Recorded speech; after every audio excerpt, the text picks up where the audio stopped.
Welcome to my e-bike adventure. Today I'm setting off from the town of Westport towards Leenaun. I'm eventually going to be doing all of Connemara to Galway. Here's the map of this first stage. So I'm following Eurovelo 1, so that's that long distance cycling route that's running all the way up from Spain through France, through Ireland, back to Scotland and so on. I've cycled bits of it in Scotland, Spain and Ireland in fact. And this particular section is, I think, one of the most beautiful bits I have cycled to date. You'll see what it's like in a minute. And if you've driven this route, probably won't have driven this particular route because it's taking a load of quiet back roads that are really not used very often and are quite spectacular in themselves. But there's other bits that are very spectacular nearby, so a lot of mainstream tourism is just missing that. But anyway, this is on the old rail line leaving Westport. Let's hear about it. So just coming out of Westport train station, there's an old railway line route that runs from just down the road from the train station, and I've missed it the two previous times, but today I'm actually on it, and it's much better than trying to ride on the road through Westport. But anyway, Connemara, here we go. There is a very much longer greenway that leaves Westport heading north and then west to Aasleagh Island. If you check the video archive, you'll see I have a video where I cycle that as well, but this one's quite short. Fairly iconic front view photograph there, of video. That's Croagh Patrick I'm heading towards at the moment. I'm taking this trip in mid-May. That's an excellent time to do it because it's before the tourist season is really getting underway, when the amount of traffic on the roads, of course, increases a fair bit. Not so much, I think, on this route. But if you check back through my archive, you'll find an Irish Coast Cycle day video where I'm coming up from Leenaun and I'm taking a different route. I'm actually going west of Croagh Patrick along the coast in that case. And those roads are really quite busy as you approach Westport itself. Today's route is going to be going east of Croagh Patrick. Now that's Croagh Patrick that keeps popping into view ahead of us. It's just to the right at the moment. There's a better view of it. Croagh Patrick is probably one of Ireland's most famous mountains, and that's because it's had a very long-running religious ceremonial overtone to it. In the recent period going back to 700 AD, that's been associated with Christianity, but the evidence is that it was probably a ceremonial location for a very long time before that as well. It's a very distinctive feature on the landscape. So I stopped there for a second and we saw that sign opposing a greenway extension. So there is an intention to build a greenway route that's running, I guess, along this parallel through the fields. And at the time I was recording it, there was a lot of local opposition that was in the news, with people saying that they didn't really see a need for it because the roads around here were quiet enough. Now, to be fair, I think for quite a lot of the distance, you'd go, well, I can sort of see the point in that. Certainly this section I'm cycling on at the moment, there's very little traffic on it. I'm on it at about rush hour, about 6 o'clock maybe in the evening, so shortly after rush hour. So this is probably about as much traffic as it gets. However, as we go on, we'll see that there are sections that are very, very busy. In particular, there's a part where I come out of this nice quiet back road and I come onto the national road. If you're not familiar with the Irish road system, the national roads are the fast roads that aren't motorways that link up towns. They're always prefaced with an N, and while they sometimes have hard shoulders, they're really not very pleasant to cycle on and can be quite dangerous. This is Brickloon Woods, which is on the route. There's two entrances to it. That first entrance that I just stopped at here, and I'm going to stop for another second at just around the corner. And for any of you that are doing cycle touring and are looking for somewhere you'd probably get away with staying overnight, camping, then this is probably one destination. Usual disclaimer with that, and I know most cycle tourists are very good at this: do tidy up, make sure you leave no trace afterwards. If you're a regular follower of the channel, then you'll have seen me wild camping all over Ireland and indeed Scotland. You'll know I'm pretty responsible about it, and of course I encourage others to be likewise.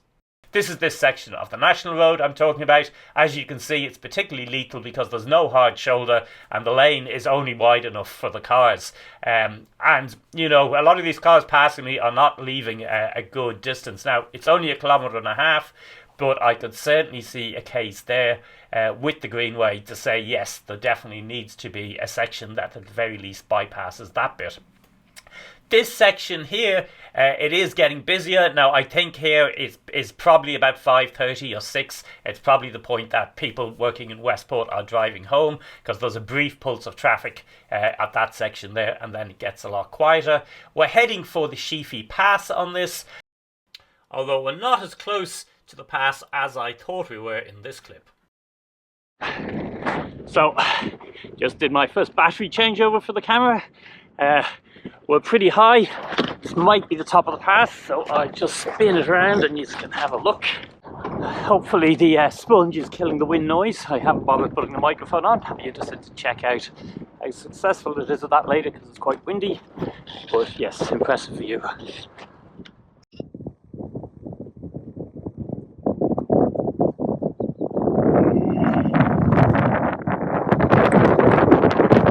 You can see how the wind has picked up in that last recording. I was using this particular trip as an experiment in using a custom battery assist on the bike to see if I could get a much greater range out of it, out of a battery. And in fact I did. I'll do a video on this in itself, but I was getting, I think, about 220 kilometers out of a 500 watt hour battery. And if you've done any cycle touring by e-bike, you'll know that's quite an impressive amount. That clip, by the way, was also shot on my iPhone, which is why the colour is immediately much better than the two previous clips which I shot off the GoPro 11.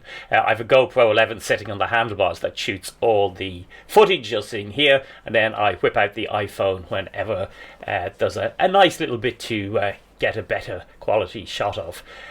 So we're leaving the last of the kind of farmland here and entering onto this large area of mountain bog.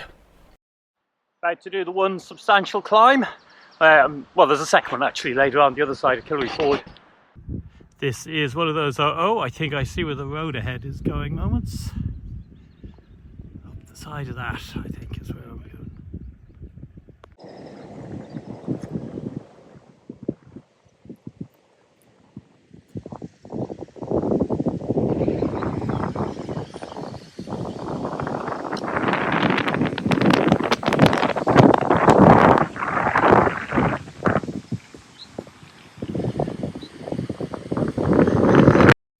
This is a modest enough climb in reality. It's only a couple of 100 metres up to the top of Sheeffrey Pass, and I'll do worse in Spain.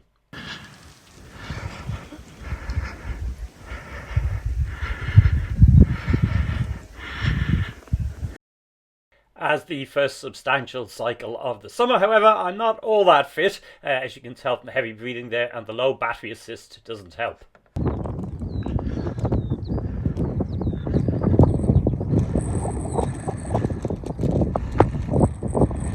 But going up and at the top of the pass is where the views start to get spectacular.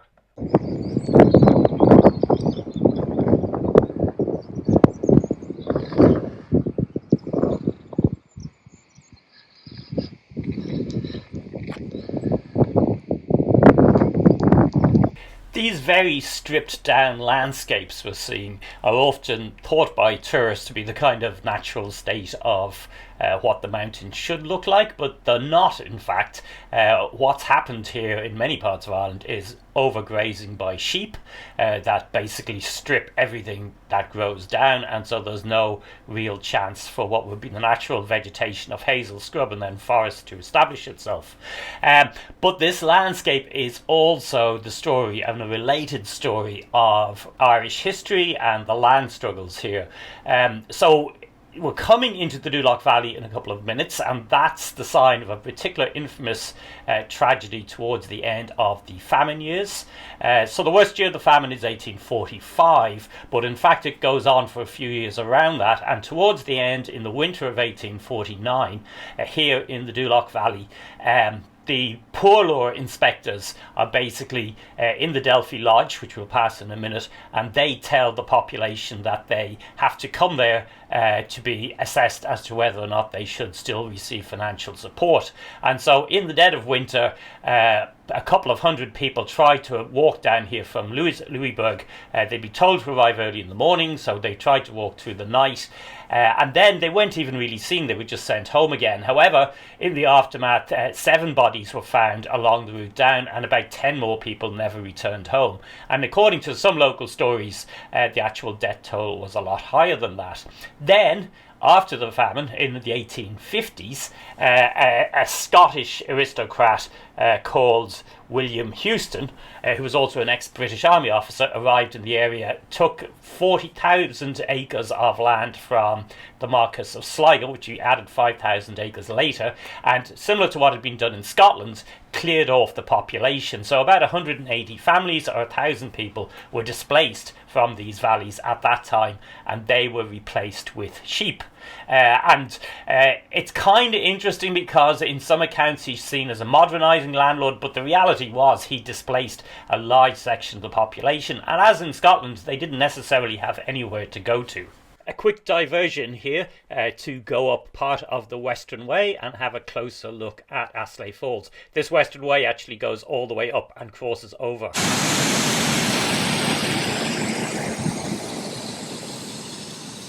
Coming out from the falls, we're back on the road, and quite shortly up here we're going to go back onto a section of National Road. This section of National Road runs through Connemara, so shortly after coming onto the National Road just here, we're also going to enter Connemara itself. If you keep an eye out, there is a brown sign on the right that tells you you're entering Connemara. Now this National Road, if you're cycling through Connemara, it's basically a terrible thing to cycle through all the way across, but the Eurovelo 1 route mostly avoids it. There's a few places like this section here where you can't really avoid it, coming into Leenaun. This is me checking out the pub, by the way, to see if it's open. I fancy a pint, but unfortunately it wasn't, so on to the next one in the village itself. So you're going to have to cycle it for part of it. It can be very busy, particularly in the height of summer. Might be something you prefer to do either early in the morning or later in the evening when there's not so much traffic on the road. So on this particular day, what I was doing is I then cycled on from Leenaun to camp at Glastool Beach. In tomorrow's video, I'll actually show you me starting off from Leenaun, but it will be towards sunset, cycling down, and then I'll skip the beach itself and just continue on with the Eurovelo 1 route all the way to Clifton. However, if you check my archives of videos, you'll find a very short video I posted from this day's cycling that does end on the beach itself. So if you're interested in that, that's an option. There are several beaches along the following stretch of coastline where you'd probably get away with putting up a tent for the night. Usual thing, if you arrive late and you leave early, probably nobody's going to see you and nobody's going to be particularly bothered. But this is Leenaun, where I did finally get a pint, so that was good. Anyway, on with the beautiful sunset I will be cycling into. Do subscribe to the channel if you haven't done so already, and please do give the video a like to help me get it out to more people. I've done quite a lot of cycling in this area, so I have a couple of variations I can suggest, or rather a loop you could do. Once you get to Doolough, for instance, you could turn right instead of where I turned left, and you can follow that road all the way back up the coast via Louisburg, which we talked about, and the Old Head, which is a beach that's well worth a visit to swim at, past the foot of Croagh Patrick itself, and then back to Westport. Or where we hit the main road there, you could turn left again and follow that road back up through a sequence of nice valleys and hills, actually, back to Westport again. Now, you don't have to follow the actual national road for that. Most of that, there are quieter back roads you can do. But if you check the video collection, you will see the video I've done already of cycling that coast road, which will probably be particularly of interest to you. The last thing I want to tell people is that if you want to follow my adventures live, then you should follow my Instagram account. That's eBike Touring Life. And the reason for doing that is it takes me quite a while to edit YouTube videos together. In fact, I'm posting this video in February of 2025, but I cycled it in May of 2024, so that's quite a long time. But when I'm actually cycling and I take that phone out of my pocket and take a picture or take a bit of video, I post it immediately to my Instagram account. You can see what's happening, in other words, immediately. And then at the end of every day or the following morning, I'll write up a brief report of where I've cycled, what the conditions were like, any useful suggestions, and you're getting that again almost immediately.